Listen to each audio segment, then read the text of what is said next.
Halo teman-teman semua, jadi di video tutorial TS kali ini akan dibahas tentang kalkulus vektor. Soal-soal yang dibahas bakal diambil dari UTS Angkatan 2020, tapi yang dibahas cuma beberapa aja ya. Jadi kita mulai dari nomor 1 dulu ya.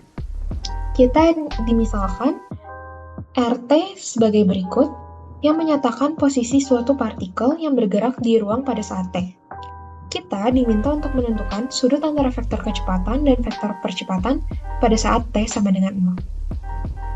Nah, sekarang kita lihat cara pengerjaannya. Seperti yang sudah kita ketahui, vektor kecepatan merupakan turunan pertama dari RT, dan vektor percepatan merupakan turunan kedua dari RT, atau turunan pertama dari VT. Jadi kita bisa langsung aja dapat VT-nya 3i ditambah akar 3j ditambah 2tk, dan at-nya sama dengan 2k. Kalau udah dapet kayak gini, kita bisa hitung dot product dari V dan A sama dengan 4t, dan kita bisa cari normnya dari masing-masing V dan A. Norm dari V yaitu akar dari 3 dikuadratkan ditambah akar 3 kuadrat ditambah 2t dikuadratkan. Jadi hasilnya sama dengan akar 12 ditambah 4t kuadrat. Untuk yang AT-nya juga serupa, normnya sama dengan 2. Karena kita yang ditanyakan adalah sudut antara vektor kecepatan dan vektor percepatan pada saat T sama dengan 0, jadi kita bisa substitusikan T sama dengan 0. Jadi kita dapat normnya saat T sama dengan 0 sama dengan akar 12 dan 2. Dan untuk dot produknya dengan cara yang serupa, kita dapat dot produk dari V dan A sama dengan 0. Ingat kembali bahwa P dot A sama dengan norm dari A dikali norm dari V dikali cos theta. Kita substitusikan yang udah kita hitung tadi, kita dapat 0 sama dengan 2 akar 12 cos theta.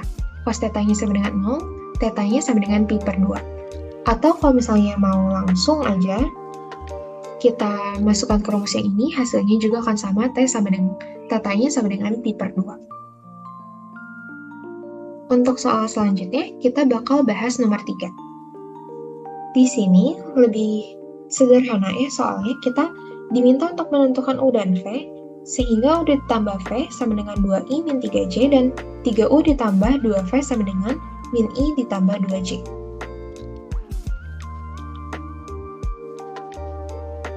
Kita lihat ya. Di sini, pertama-tama kita perlu memisalkan terlebih dahulu ya sama dengan AI ditambah BJ, dan V-nya sama dengan CI ditambah DJ.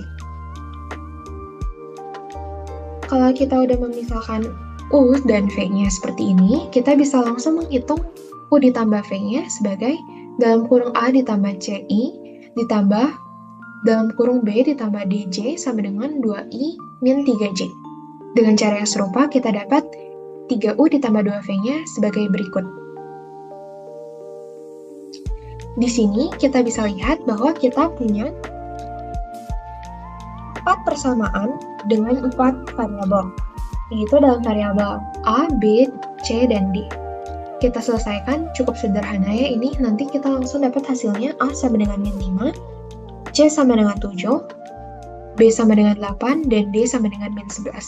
Jadi jawabannya langsung aja, U sama dengan min 5i ditambah 8j, dan V sama dengan 7i dikurangi 11j. Soal selanjutnya aku mau bahas yang esai ini, nomor 6. Misal kita diberikan 4 buah titik, yaitu titik A, B, C, dan D sebagai berikut ya. Kita diminta untuk menentukan persamaan bidang yang melalui titik A dan B dan sejajar dengan garis yang melalui titik C dan D.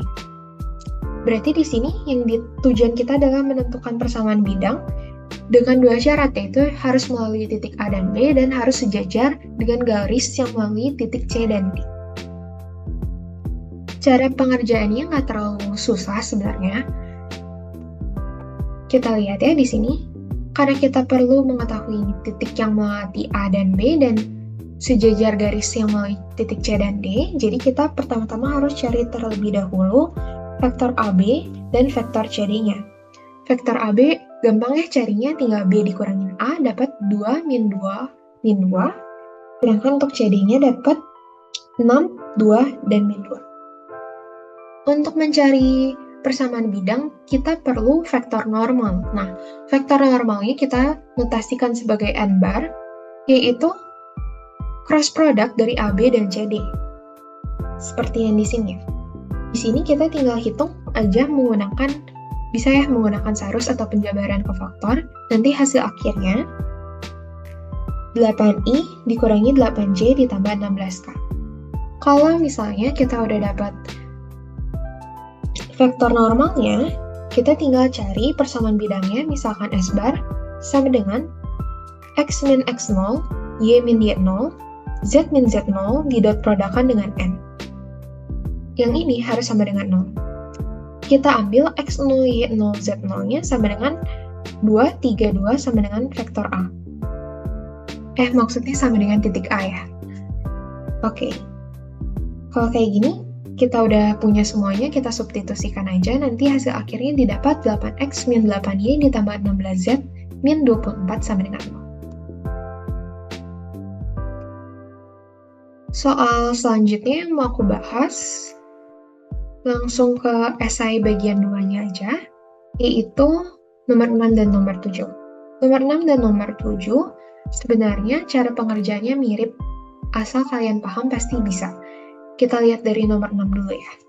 Kita diminta untuk menentukan nilai maksimum dan minimum dari Z sama dengan X kuadrat ditambah Y kuadrat di kurva X kuadrat min XY ditambah Y kuadrat sama dengan 1 dengan menggunakan metode Lagrange. Jadi di sini kita tujuannya mencari nilai maksimum dan minimum dari Z sama dengan X kuadrat ditambah Y kuadrat di kurva yang diberikan. Pertama-tama, kita misalkan terlebih dahulu fx-nya, fx, y-nya sama dengan x kuadrat ditambah y kuadrat, dan gx, y-nya sama dengan x kuadrat min xy ditambah y kuadrat min 1, sama dengan 0. Kita bisa cari masing-masing dari nabla fxy dan nabla gxy didapat hasilnya sebagai berikut. Tinggal diturunin aja ya bisa. Kita tahu bahwa nabla F sama dengan lambda dari nabla G dengan nablanya tidak mungkin sama dengan 0. Jadi kita dapat di sini 2x, 2y sama dengan lambda 2x min y, 2y min x. Dari sini, kita bisa dapat dua buah persamaan, yaitu 2x sama dengan lambda dikali 2x min y, itu persamaan satunya, dan persamaan 2-nya 2y sama dengan lambda dikali 2y min x. Untuk mencari nilai x dan y-nya, kita pertama-tama harus mengetahui apakah kita bisa membagi kedua ruas di persamaan 1 dan persamaan 2 ini dengan 0, dengan x dan y atau tidak. Soalnya kalau misalnya x dan y-nya sama dengan 0, berarti kita nggak boleh membagi kedua ruas dengan x dan y. Kita cek saat x sama dengan 0, ke persamaan 1, 0 sama dengan lambda min y. Karena tadi kita tahu bahwa lambda tidak sama dengan 0, maka y-nya sama dengan 0. Dengan cara yang serupa, saat y sama dengan 0, 0 sama dengan lambda min x. Kita tahu bahwa lambda tidak sama dengan 0, maka x sama dengan 0. Tapi, ketika kita substitusikan x, y sama dengan 0 ke g, jadi g 0,0, kita dapat hasilnya sama dengan min 1 dan tidak sama dengan 0. Jadi, x dan y nggak sama dengan 0. Kalau kita udah tahu nih, x dan y-nya tidak boleh sama dengan 0, kita bisa membagi persamaan satunya jadi gini. 1 per lambda sama dengan 2x min y per x. Biar lebih gampang, aku tulisnya langsung dibalik jadi lambda sama dengan 2x per 2x min y.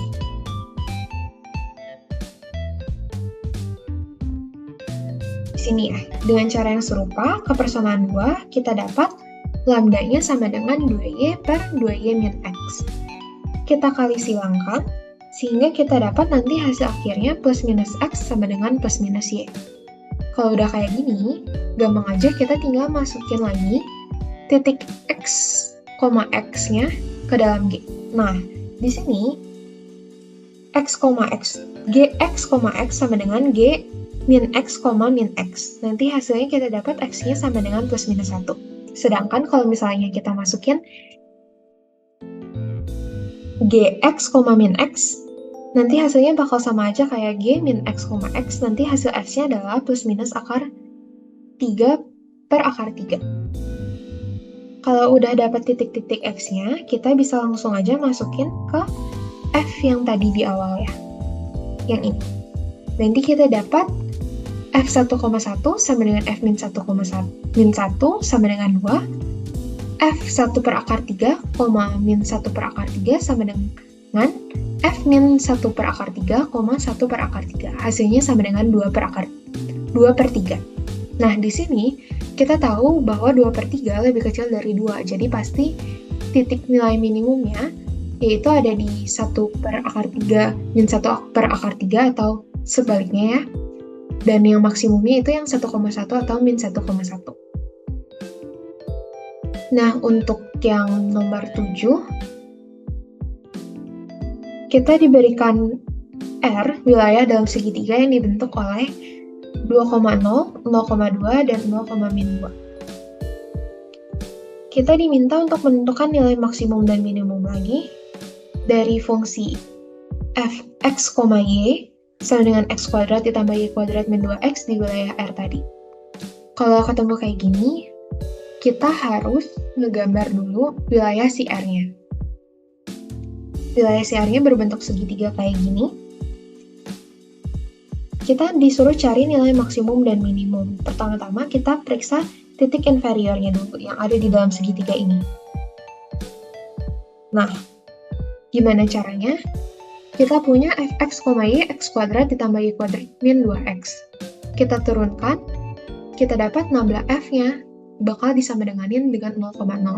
Jadi kita dapat di sini x-nya 1, y-nya 0.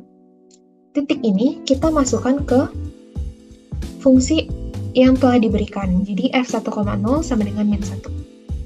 Kita simpan dulu titik ini. Kita cek segmen 1. Segmen 1-nya itu kita bisa pilih dari garis yang ini, garis yang ngebentuk si segitiga ini. Bebas sih mau mulai dari yang mana, tapi aku biar gampang mulainya dari titik 2,0 ke 0,2 dulu. Di sini kita tahu persamaan garis yang miring ini itu sama dengan y sama dengan min x plus 2. Bisa ya carinya? Kalau kayak gini, udah gampang aja. Kita substitusikan ke f yang diberikan tadi yang di awal. Jadi fx, min x plus 2 nanti hasilnya sama dengan 2x kuadrat min 6x ditambah 4. Kita turunin lagi sekali, kita dapat hasilnya nanti x sama dengan 3 per 2. Terus sudah kita dapat hasilnya 3 per 2, kita masukin nanti y-nya dapat setengah. Titik-titiknya berarti di segmen 1 ini kita dapat 3 ya, yaitu di 2,0, titik 2,0, titik 0,2, dan titik 3 per 2, setengah. Kita hitung nilai f-nya didapat seperti yang di sebelah kanan ini. Kita lanjut ke segmen kedua, segmen berikutnya, yaitu segmen yang tegak lurus ini, saat di 0,2 dan titik 0,-2. Kita tahu di sini x-nya pasti 0, dan y-nya berarti dari min 2 sampai 2. Kita substitusiin lagi ke persamaan fx, y-nya. Kita dapat f0, y sama dengan y kuadrat. f0, y diturunkan sekali sama dengan 0, y sama dengan 0, x sama dengan 0. Jadi di segmen kedua ini kita bisa cek dua titik, 0,0 dan 0,-2. Karena tadi yang 0,2-nya udah dicek di segmen 1. Kita dapat hasilnya sebagai berikut. Kalau udah, kita bisa cari segmen yang terakhir, yaitu garis yang miring di bawah ini. Di sini kita tahu persamaan garisnya itu, sebentar, nah, persamaan garis yang miring ini, yaitu Y sama dengan X min 2. Nah, kita masukin sama kayak sebelumnya. Fx, X min 2 sama dengan X kuadrat min 3X ditambah 2. Kita turunkan sekali sama dengan min 0. Jadi nanti dapat hasilnya X sama dengan 3/2 dan Y sama dengan min setengah. Kita cek titik yang terakhir berarti F 3/2, min setengah sama dengan min setengah. Dari nilai-nilai F yang udah kita cari ini, kita tinggal cari mana yang paling gede dan mana yang paling kecil. Kita bisa lihat di sini nilai maksimumnya, yaitu 4 saat F0, min 2 dan F0,2. Sedangkan yang minimumnya tadi yang pertama kali kita cek yaitu periksa titik interior ini, yaitu di F1,0 sama dengan min 1. Sekian pembahasan di tutor UTS kali ini, semoga membantu.